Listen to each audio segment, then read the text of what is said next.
Assalamualaikum warahmatullahi wabarakatuh. Hamdan wa syukran lillah, salatan wa salaman ala rasulillah, amma ba'du.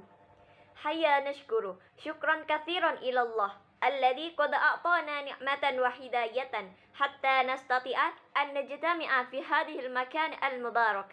Wala nansa aidan an nursila salaman wa tasliman ila nabiyyina Muhammad sallallahu alaihi wasallam. Huwa alladhi qad hamalana minadh dhulumati ila an-nur wa ila siratil mustaqim. Qabla dhalika ismi indana Zulfa Kumala. Ana min qismil lughatil arabiyyah wa adabiha. Tayyib, di sini saya akan menjelaskan mengenai ilmu linguistik. Sebelum itu, saya akan menjelaskan terlebih dahulu sejarah linguistik umum. Menurut Abdul Chair, pertumbuhan dan perkembangan linguistik umum ini terbagi menjadi 5. Yang pertama yaitu zaman Yunani. Zaman Yunani ini dimulai sejak abad ke-5 sebelum Masehi sampai dengan abad ke-2 sebelum Masehi. Pada zaman ini, para linguistik mempersoalkan mengenai bahasa itu alami atau konvensional.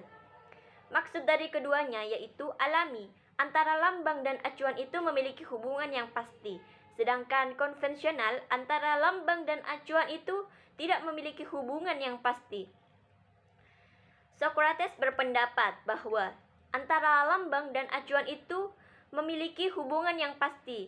Bahasa itu memiliki hubungan yang pasti, sedangkan Aristoteles berpendapat bahwa bahasa itu tidak memiliki hubungan yang pasti antara lambang dan acuannya, yaitu konvensional.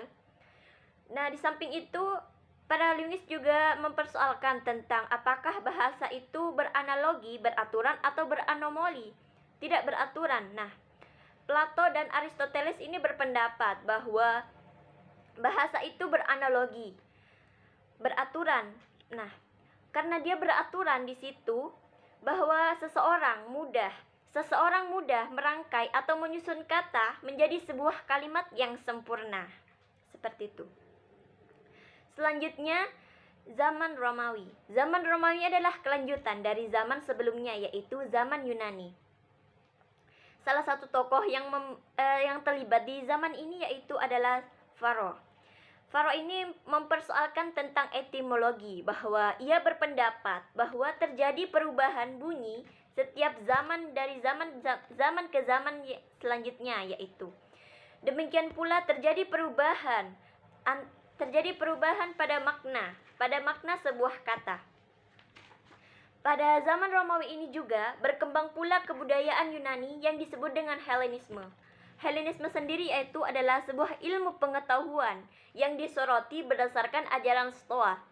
Ajaran Stoa ini terbagi menjadi 3. Yang pertama, pembedaan studi bahasa secara logika dan pembedaan studi bahasa secara gramatikal. Dan kemudian usaha menciptakan istilah teknis yang berhubungan dengan bahasa. Selanjutnya yaitu pembedaan kaum Stoik dan penganut Aristoteles. Zaman selanjutnya yaitu zaman pertengahan. Nah, di zaman ini para filsuf mulai memperhatikan terhadap bahasa dan menguatnya bahasa Latin sebagai bahasa utama yang dipakai sebagai bahasa gereja dan bahasa ilmu pengetahuan. Salah satu tokoh yang terlibat di zaman pertengahan ini yaitu Petrus Herbanus. Selanjutnya yaitu zaman Renaissance. Sebagaimana yang kita tahu, Renaissance sendiri artinya masa kehidupan kembali. Pada zaman ini, di samping para filsuf menguasai bahasa Latin, para linguis juga para filsuf atau linguis juga menguasai bahasa Yunani, Ibrani, dan juga bahasa Arab, serta lebih memperhatikan lagi pembahasan tentang penyusunan kata dan perbandingan tata bahasa. Selanjutnya yaitu zaman modern. Nah, di zaman modern ini para linguis membahas tentang mulai menelaah tentang sinkronik dan diakronik, hubungan signematik dan paradigmatik, kemudian perbedaan signifikan dan signifi, dan juga perbedaan tentang longui dan poral. Selanjutnya, saya akan membahas tentang sejarah linguistik Arab. Linguistik yang dimaksud adalah ilmu tata bahasa atau yang lebih dikenal dengan ilmu nahwu. Ali bin Abi Thalib adalah orang pertama yang memperhatikan tata bahasa ini. Pertumbuhan dan perkembangan linguistik Arab ini terbagi atas 4. Yang pertama, periode pembentukan. Ilmu nahwu terbentuk atau lahir di kota Basrah atau yang sekarang dikenal dengan kota Irak. Ibnu Azim al-Laitzi adalah orang pertama yang menukar titik sebagai harokat di dalam Al-Quran. Nah, pada masa pembentukan ini, kajian nahwu lebih terfokus pada pemakaian kias sebagai sumber dalam menentukan qawaid nahwu, khususnya pada i'rab dalam sebuah kalimat. Selanjutnya yaitu periode pertumbuhan dan perkembangan. Pada masa ini, para linguis Arab mulai memperhatikan qawaid bahasa Arab dan lahir karya-karya tentang qawaid nahwu. Salah satu tokoh yang terlibat yaitu Abu Zaid. Selanjutnya yaitu periode kejayaan. Pada periode ini, para linguis Arab mulai menulis judul yang terkait dengan nahwu. Salah satu tokoh yang terlibat yaitu Abu Usman al-Mazani.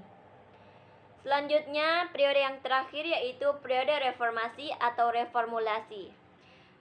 Pada periode ini, muncul pemikiran dan upaya untuk mengevaluasi kembali materi nahwu agar mudah dipahami.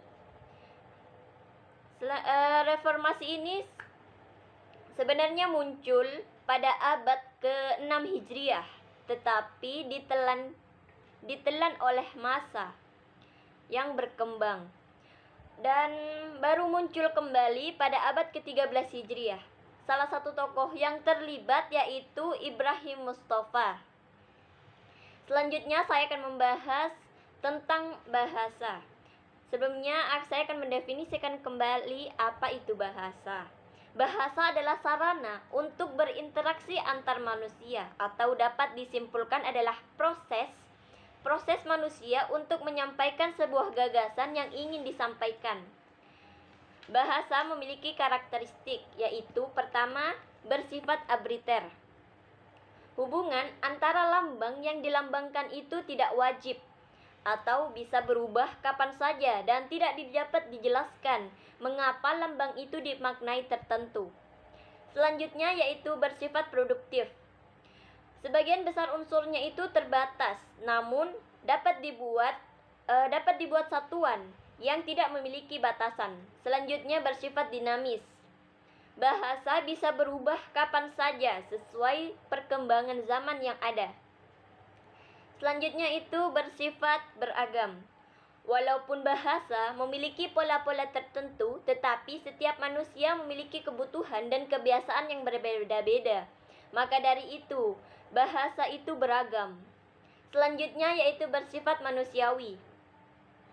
Manusia dapat menguasai bahasa dengan cara belajar dan tidak secara naluri, sehingga hewan tidak bisa meniru bahasa manusia. Selanjutnya, saya akan membahas tentang teori asal-usul bahasa. Teori asal-usul bahasa ini ada 2 pendapat. Yang pertama, menurut sarjana barat. Pertama, teori tekanan sosial, yaitu menyampaikan dengan bunyi tertentu. Selanjutnya yaitu teori ekoik atau objek yang diberi nama sesuai bunyi-bunyi yang didengar. Selanjutnya yaitu teori interjeksi dan kemudian teori nafistik atau tipe fonetik. Setiap barang memiliki reaksi-reaksi tertentu sehingga diberi nama yang berbeda-beda. Selanjutnya itu teori Yoheho, yaitu bunyi yang dipakai untuk menyebut suatu pekerjaan. Selanjutnya yaitu teori isyarat. Teori isyarat ini adalah tiap ekspresi yang mengungkapkan perasaan tertentu. Selanjutnya yaitu teori permainan vokal. Bahasa itu muncul atau timbul dari permainan-permainan vokal. Selanjutnya yaitu asal-usul bahasa menurut sarjana Arab. Menurutnya itu ada 4 pembagian. Yang pertama yaitu teori tauqif al-wal istilah. Maksud saya teori at-tauqif wa al-ilham, yaitu bahasa manusia itu timbul akan atas ilham Allah dan manusia tidak memiliki kemampuan untuk menciptakan suatu bahasa. Selanjutnya yaitu teori at-tawadu wal istilah, yaitu teori ini muncul karena hasil kesepakatan manusia. Yang ketiga yaitu teori jam'u baina tauqif wa al-istilah, yaitu teori gabungan antara teori yang pertama dan teori kedua, yaitu teori at-tauqif wa al-ilham dan teori at-tawadu wal istilah. Selanjutnya teori yang terakhir menurut sarjana Arab yaitu teori at-takdif wa al-muhakkat, yaitu teori yang muncul karena bahasa tiruan atau bahasa itu muncul atau terhadap tiruan terhadap suara alamiah. Jadi bahasa itu muncul dari tiruan terhadap bunyi atau suara-suara yang alami. Selanjutnya saya akan membahas tentang fungsi dari bahasa. Yang pertama yaitu ekspresi diri. Sebagai alat ekspresi diri, bahasa juga mengungkapkan hal-hal yang tersirat. Ekspresi diri ini berguna untuk menarik perhatian orang agar orang tersebut dapat mendengarkan apa yang akan kita sampaikan. Fungsi yang kedua yaitu sebagai alat komunikasi. Kita memiliki tujuan bahwa apa yang akan kita sampaikan itu dapat difahami oleh orang lain. Bisa jadi menciptakan atau menghasilkan sebuah kerjasama antar sesama warga. Selanjutnya yang ketiga yaitu sebagai alat adaptasi atau integrasi. Di dalam sebuah lingkungan sosial yang tertentu, pasti kita mempelajari terlebih dahulu bahasa apa yang pantas dipakai dalam ruang lingkungan itu. Sama halnya dengan belajar bahasa asing, terlebih dahulu kita mempelajari bagaimana dialek-dialek dalam pelafalan kalimat tersebut. Selanjutnya fungsi bahasa yang keempat yaitu sebagai alat untuk kontrol sosial. Ceramah bahasa merupakan salah satu contoh bahwa bahasa itu merupakan alat kontrol sosial. Kita pun belajar atau memperoleh hal-hal baru atau sudut pandang yang baru. Kita pun juga belajar untuk menyimak sudut pandang dari orang lain mengenai suatu hal. Mungkin hanya ini yang saya bahas mengenai ilmu linguistik ini. Mungkin hanya ini yang dapat saya sampaikan, kurang dan lebihnya mohon dimaafkan. Jazakumullahu khairan. Syukran. Wassalamualaikum warahmatullahi wabarakatuh.